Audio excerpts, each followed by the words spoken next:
So, good morning to all of you, and I wish you all a very happy, safe, and healthy new year ahead.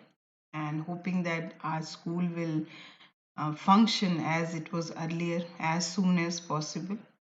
Okay, so let's start with a new chapter in this new year. So, the chapter is chapter number 10 and it is based on internet and its services. So, some of the services today we'll discuss are e-commerce and online shopping. So, let's begin with this chapter. So, the first topic is what is e-commerce? Okay, so the simple definition as given in your book, it refers to the purchase and sale of goods and or services by business firms and consumers via electronic channels such as internet and without using any paper documents. Let me explain it to you first. See, whatever transactions are occurring online means we are not going to interact with the person with whom we are performing that transaction. It will be totally digitized. It will be with the help of some electronic channels such as your internet, and there we are not going to keep any hard copy or any paper documents. Everything will be digitized. Let me give you an example. Suppose you uh, purchase a mobile phone from a shopping site, online shopping site. So that will be known as e-commerce, since you performed a transaction of purchasing the phone and even the payment was done through online or any other mode. So here we are not directly contacting the person or the organization from where we are purchasing it. We are connected to that organization or firm online. So this is your e-commerce. Okay, and this was about a product where we purchased a product. Same way, if you are going to sell something online, same process, then it will also be considered as e-commerce. Now this was about goods or the products we purchase and sell online. What about services? Services like any carpenting service, any electrician, any beautician, any type of service which you are availing while sitting at home through internet, and there also without using any paper document, then that will also be considered as e-commerce. So this definition by now you all must have understood that it basically refers to purchase and sale of goods and or services by business firms and consumers via electronic channels such as internet without using any paper documents. Now let's read something about the history of e-commerce. When did it start? So basically what happened that now we are exchanging data online and everybody is receiving it, they are viewing it, and on any device, any electronic device, they can view it. Earlier this was not the case. Only among few computers only the data was getting interchanged, and that process was done with the help of EDI. EDI stands for electronic data interchange, and there the network for exchanging the information which was used was WAN, which stands for value added networks. Okay, and that time everybody was not having that type of internet, and if internet speed was also not means that too fast. Okay, so gradually it increased, and in with that increase in speed, the advent of popular online sellers started in 1990s and early 2000s, and Amazon began operating as a book shipping business. So the first product sold by Amazon was a book. You must be knowing about Kindle. So it they sold the book in a digitized format, and it was through Kindle. Okay, so slowly they started it, and it started basically in 1960s. Okay, so next is we have what are the categories of e-commerce. You in the definition also we read that it can be a business or it can be a consumer who is purchasing or selling the goods online. So based on that we have different categories of commerce, like B2C, that is business to consumer, B2B, that is business to business, then consumer to business, C2B, and finally we have consumer to consumer, that is C2C. Okay, by the name only you can find out, like if a business is selling a product to consumer, it will be B2C. If a business organization is selling the products to another business organization, that will be considered as B2B. If a consumer, like handloom items are there in rural areas, people are creating clay pots or any other embroidered items, and they want that product to be sold in the market with a mediator, and that mediator will be the business. So if Amazon is showing some products created by people, so basically different consumers are selling their product to that particular business, and in return the business is reselling the product to different consumers. So that type of e-commerce category will be known as consumer to business. And finally, when a consumer is selling the product to consumer, it happens when we are selling the old products like on OLX or Quicker, we will post the product online on those sites. Another consumer who wants that type of product, they will view it, and if they really like the product, they will contact that person and the transaction will happen. So these are the different categories of e-commerce. First one is business to consumer. Yeah, remember to learn two examples of each category. So let's begin with business to consumer. Let me read the paragraph given in your book. In a business to consumer e-commerce environment, companies sell their goods online to consumers who are the end users of their products or services. So the things which is going on these days, we are purchasing online a phone, a dress or whatever, so that is a business selling the product to us, and it will be considered as a category B2C. So here the famous examples can be a Myntra, Flipkart or Amazon and all. Another one is business to business. In a business to business e-commerce environment, companies sell their goods online to other companies without being engaged in sales to consumers. They will collect the products from other business organizations. Examples are Trade India and QCart. Okay. Then consumer to business. In a consumer to business e-commerce environment, consumers usually post their products or services online on which companies can post their bids. Like there is a site where whatever I have created, I will post, and different business organizations will view this and they will provide a bid, means at what rate they are going to purchase it. And if I like the deal, I will sell my product to that particular business. So it happens like that.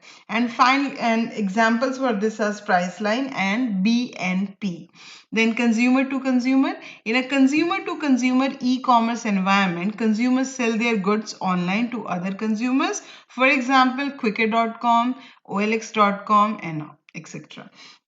Now, what are the advantages of e-commerce and what are the disadvantages of it? So it varies from organization to consumer. So we will have two categories for each, advantages as well as disadvantages. First, the advantages of e-commerce to organizations. Okay, so they can expand their market. They will not be limited to a particular area to a national level. They can go sell their products to people staying abroad also. So they can expand their market to national and international markets.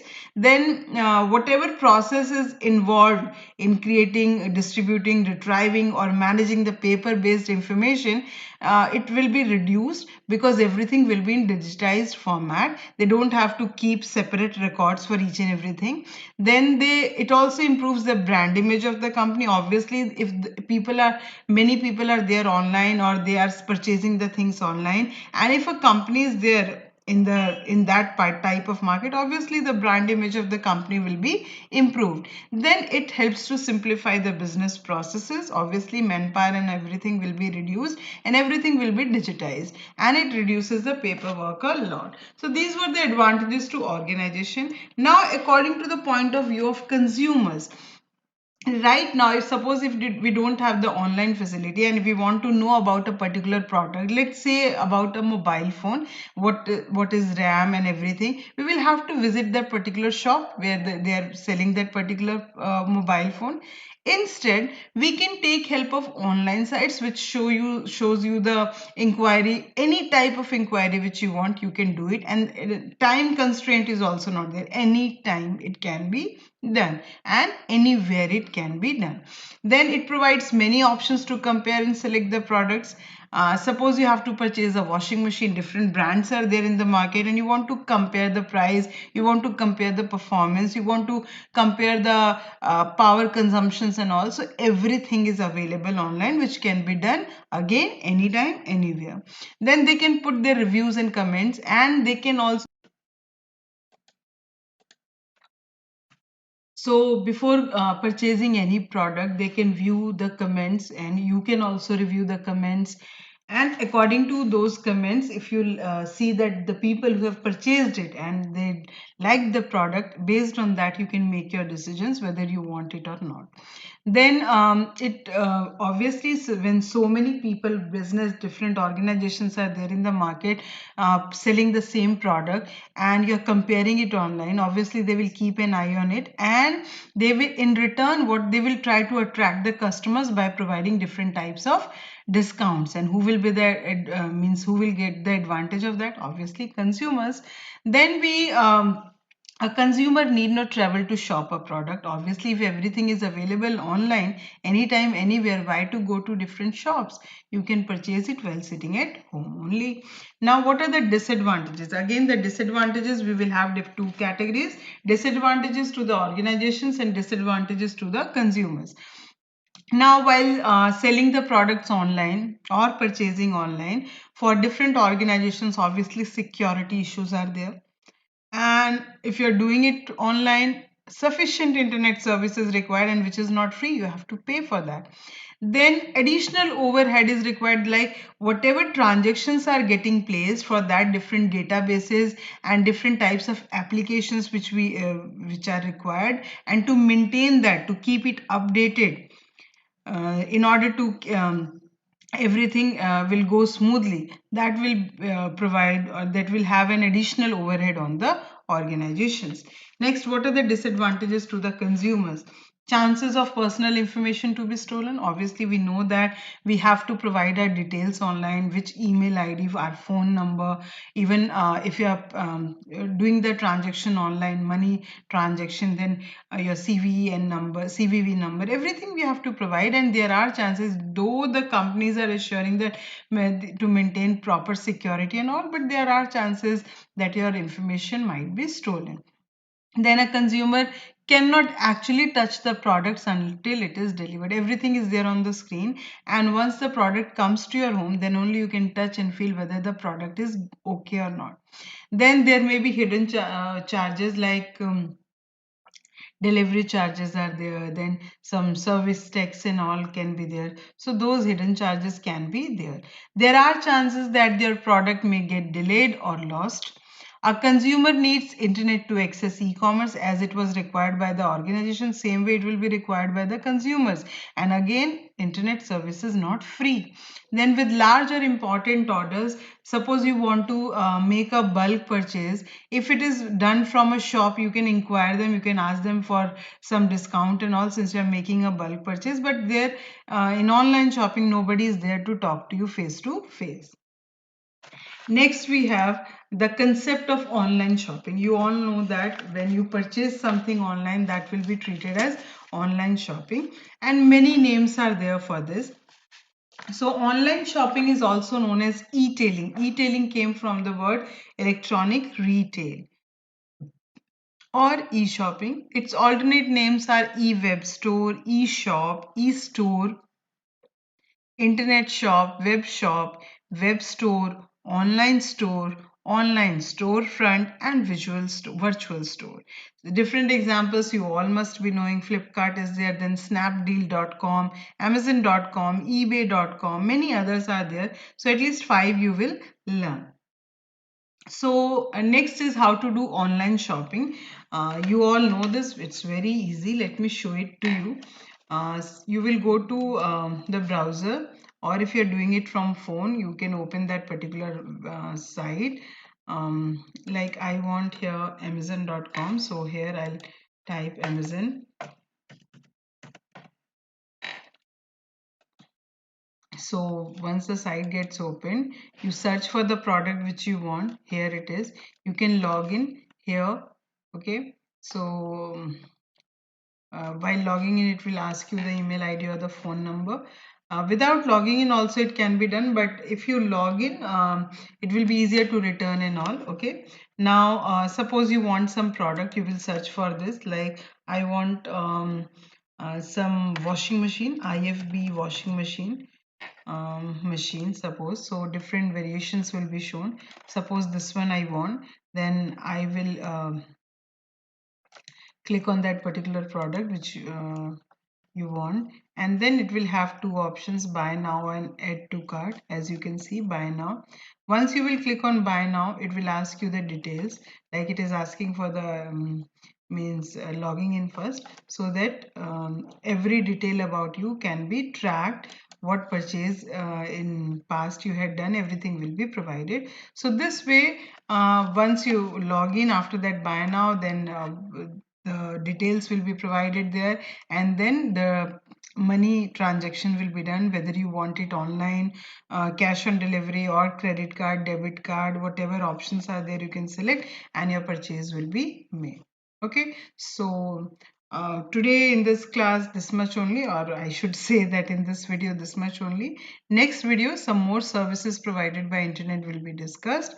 So thank you and have a nice day.